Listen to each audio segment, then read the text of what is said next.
Actually 15,000 যদি budget থাকে আর 15,000-এর নিচে 12 থেকে 13,000-এর মধ্যে দারুণ দারুণ স্মার্টফোন আছে। তবে কপালের কষ্টও আছে, অনেক কিছু করতে হবে কম্প্রোমাইজ। আর এরই মধ্যে রেডমির একটা দুর্দান্ত স্মার্টফোন লঞ্চ হয়েছে, তবে কতটা দুর্দান্ত এটা তো আমার সৎ মতামতের দিক দিয়ে আপনাদের সকলের কাছে তুলে ধরব। প্রথমে বলি, রেডমি তাদের নিজেরাই শত্রু। রেডমি যে স্মার্টফোন সেটা পোকোর রিব্র্যান্ড হয়ে আসে। এই ধরুন পোকোর এম সিরিজ M5 আর রেডমি 11 প্রাইম 4G। তো আজকের ডেটে আমি কথা বলবো রেডমি 11 প্রাইম 5Gর কথা। কেন এটা নেওয়া ঠিক হবে বা হবে না? এই ফোনটির দাম করা হয়েছে নিয়ার অ্যাবাউট 16,000 128GB আর তার নিচে 13,000। তো 13,000-এ এই স্মার্টফোনটা কি ভালো হবে? অবভিয়াসলি দেখুন, পুরো ফোনটার ব্যাপারে যদি বলি, আমার ভালো লাগেনি। সব জায়গায় মনে হয়েছে কম্প্রোমাইজ কম্প্রোমাইজ কম্প্রোমাইজ। অবশ্যই আপনারা সকলে রিভিউ তো দেখেই নিয়েছেন অনেক চ্যানেলে, আর এই সৎ মতামতের মূল্যটা না হয় লাস্টেই দেবেন লাইক অ্যান্ড ডিসলাইক দিয়ে। প্রথমে বলি, এই স্মার্টফোনটাই আমরা কয়েকটা জিনিস পাচ্ছি না। নাম্বার 1, আমরা সেকেন্ডারি নয়েজ ক্যান্সেলেশন মাইক পাচ্ছি না। আর আপনারা সকলেই জানেন ফোন করার ক্ষেত্রে বাইরে গিয়ে লোকালয়ে কতটা অসুবিধা হয় সেকেন্ডারি নয়েজ ক্যান্সেলেশন না থাকলে, বাইরের আওয়াজকে ধরে রাখে।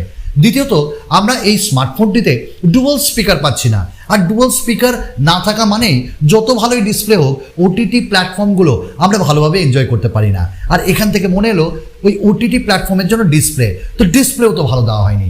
এখানে আজকের ডেটে যতই বলুক রেডমি যে আমরা একটা ডট নচ দিয়েছি, but it's not A dot notch, এটা একটা ওয়াটার ড্রপ নচ। 2022 সালে এসে dot notch water drop notch যে চলে না, এটা আমরা প্রত্যেকেই জানি। আর যদি ওয়াটার ড্রপ নচ দিলেই, তাহলে নিচের দিকে অত বড় চিন কেন? আমরা এটা মেনে নিতে পারছি না। এখানে আমরা কর্নিং গরিলা গ্লাস 3 এর প্রোটেকশনও পেয়েছি, আর এতে আমরা ওয়াটার রিপ্লেন্ট কোটিংও পেয়েছি, মানে হালকা জলের ছিটে ফোটাই কিছু হবে না। That means IP52। এবং এই স্মার্টফোনটিতে আমরা 90 হার্টসের রিফ্রেশ রেট পেয়েছি, and it's a IPS LCD display. আমার ভালো লাগেনি, বরঞ্চ এর আগে পোকো M4 যে 4G ওইগুলো কিন্তু অনেক বেটার ছিল অ্যামোলেড ডিসপ্লে দিয়ে। সামহাও আমার কোথাও কোথাও কম লেগেছে ডিসপ্লের জন্য। স্মার্টফোনটির যদি আমরা বিল্ড কোয়ালিটি দেখি, এগেইন পলিকার্বনেট। হ্যাঁ, ক্যামেরার যে লেআউট ওটা আপনাকে OnePlus-এর অবশ্যই আপনাকে মনে করাবে। অ্যান্ড দেন এটা ধার করা, এবং কিছু টেক্সচারও রয়েছে, গ্লসি ফিনিশিং রয়েছে, একটু ম্যাট ফিনিশেও রয়েছে, ডিফারেন্ট কাইন্ড অফ কালারে পাওয়া যাচ্ছে। সর্বোপরি এটির ওয়েট কিন্তু 200 গ্রাম, বেশ ভারী, তাই না? আর এই স্মার্টফোনটার যে চারিদিকে স্কোয়ার দিয়ে রাউন্ড হয়ে যাচ্ছে, সেটাও পলিকার্বনেটের ফ্রেম। তো এক কথায় এটি পলিকার্বনেট। আমরা USB Type-C পোর্ট পাচ্ছি, আগেই বলেছি। সেকেন্ডারি নয়েজ ক্যান্সেলেশন পাচ্ছি না, প্রাইমারি মাইক্রোফোন। থ্যাংক গড আমরা এখানে IR ব্লাস্টার পেয়েছি। You can access any kind of gadgets through this smartphone. এবং এই স্মার্টফোনটির যদি আমরা নেক্সট জিনিস যাই যে ভ্যারিয়েন্ট, তাহলে এখানে কিন্তু আমরা ভ্যারিয়েন্ট পাচ্ছি 4GB 64GB 128GB। এই 4GB আর 6GBর মধ্যে একটু পার্থক্য রয়েছে। যখনই 64GBতে যাচ্ছেন তখনই ওখানে UMCP। And then what is UMCP? দেখুন, UFS 2.2 এর মতন অত ফাস্ট না হলেও it's like a UFS 2.0 and UFS 2.1, but UFS 2.2 আমরা অনলি 128GBতে পাচ্ছি। এবং এই স্মার্টফোনে আমরা LPDDR4X র্যাম টাইপ পাচ্ছি। Then read and write speed নিয়ে কোনো প্রবলেম হবে না। দেন এর processor, this is a 5G smartphone, এবং একদম প্রথমকার একটা প্রসেসর দিচ্ছে এরা, MediaTek Dimensity 700, which is based on Snap 6nm technology. দেখুন, এই মুহূর্তে যে IQ তাদের Z6 Lite লঞ্চ করেছে, সেখানেও কিন্তু 6nm এর একটি 4 Gen 1 প্রসেসর স্ন্যাপড্রাগনের, প্রায় 3,81,000 থেকে 84,000 তার অন্তত বেঞ্চমার্ক স্কোর। এখানেও আমরা প্রায় ওরকমই পেয়েছি, 3,80,000। কিন্তু এই প্রসেসরের একটা ভালো দিক হলো এর থ্রটলিংটা কিন্তু খুব ভালো, হিট হয় না। এবং এই স্মার্টফোনটি যে পারফরমেন্স ডে টু ডে ইউসেজে ওটাও ভালো দেবে, গেমিং এক্সপিরিয়েন্সও ভালো দেবে, এবং ডে টু ডে ইউসেজ বা গেমিংয়ে অনেকক্ষণ খেলার সময় হিট হয় না। It's very nice. তো এই প্রসেসর নিয়ে কোনো কথা বলবো না, একটা ভালো প্রসেসর, এবং যে GPU তার ক্লক স্পিডও ভালো, যার জন্য পারফরমেন্সে কোনো কম্প্রোমাইজ নয়।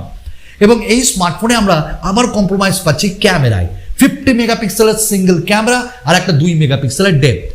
তোমরা যদি বা আপনারা যদি দেখেন অন্যান্য এদেরই স্মার্টফোন, যেখানে আমরা পোকো আবার আনবো M4কে, যেখানে আমরা 3টে ক্যামেরা পেয়েছিলাম, 64, 8 অ্যান্ড 2। তো অ্যাটলিস্ট ওয়াইড অ্যাঙ্গেল ক্যামেরা কিন্তু আল্ট্রা ওয়াইড দেওয়া উচিত ছিল, দেয়নি, কারণ 5G।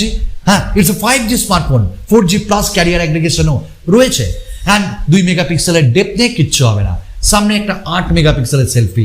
এখানেও আজকের ডেটে 8 মেগাপিক্সেল দিয়ে কোনো কাজ হয় না, এটা আমরা প্রত্যেকেই জানি। ফুল এইচডি ভিডিও রেকর্ডিং আমরা দুটো ক্যামেরা দিয়েই করতে পারবো, রিয়ার অ্যান্ড ফ্রন্ট। দেন ক্যামেরায় আমি স্যাটিসফাইড না এই দামে। আবার আমরা ব্যাটারিতে পাচ্ছি 5000 mAh ব্যাটারি, বাক্সে পাচ্ছি একটা 22.5 ওয়াটের চার্জার, যেটা 18 ওয়াটকে সাপোর্ট করে ফাস্ট চার্জিং। দেন চার্জ করতে প্রায় 1.5 ঘন্টা লাগবে, এবং আপনাদের ব্যাটারি ব্যাকআপ রিয়েলি নাইস, আপনার 1.5 থেকে 2 দিন চালিয়ে দেবে। আমরা এখানটায় আরও একটা জিনিস পাচ্ছি, সাইডে ফিঙ্গারপ্রিন্ট স্ক্যানার, সব সেন্সার পাচ্ছি, অ্যান্ড্রয়েড 12 পাচ্ছি এবং MIUI 13। বাট জিলি হোক বা গেট অ্যাপস হোক, এরকম শাওমির নিজস্ব কেনা কিছু অ্যাপস আপনারা পাবেন। তবে হ্যাঁ, এখানে আমরা আপডেট কত বছর পাবো, 2 বছর, সেটাও বলা আছে, আর 3 বছরের security patch update. Then this is a full package. তো এই দামে কি Redmi 11 Prime 5G কিনবো না 4G কিনবো?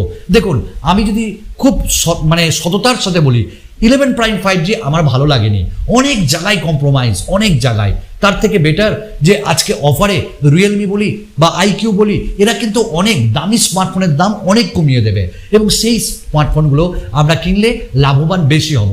বাট এই দামে আপনি কিনবেন, আপনার 5G নিতে হবে আপনাকে, দেন এটা নিতে পারেন। আদারওয়াইজ 12,000 ঠিক আছে দাম, তার উপরে কিন্তু ঠিক না। এবং অফার টফার লাগিয়ে যদি কেনা যায় 12,000-এর মধ্যে, then you can go for that, কারণ অ্যাটলিস্ট এর পারফরমেন্সটা ভালো। আরও নতুন নতুন ভিডিও নিয়ে অবশ্যই আসবো, আর কোথাও ভিডিও ভালো লাগলে অবশ্যই লাইক করবেন।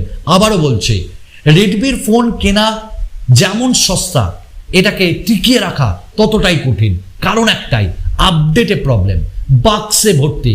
এরা ফোন তো লঞ্চ করে অনেক, কিন্তু আপডেট এরা দিতে ভুলে যায়, আর যে আপডেট দেয় সেগুলো কিন্তু ভুলভাল, স্মার্টফোনের পুরো ক্ষতি করে ছেড়ে দেয়, যেটা আপনি আরেকটা স্মার্টফোন ইন ফিউচার গিয়ে কেনেন।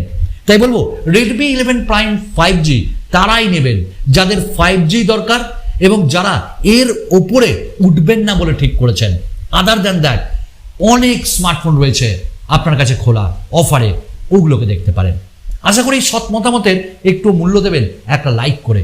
আরও একটা নতুন ভিডিওতে সকলের সঙ্গে দেখা করব। আমি সুমন দা, ধন্যবাদ।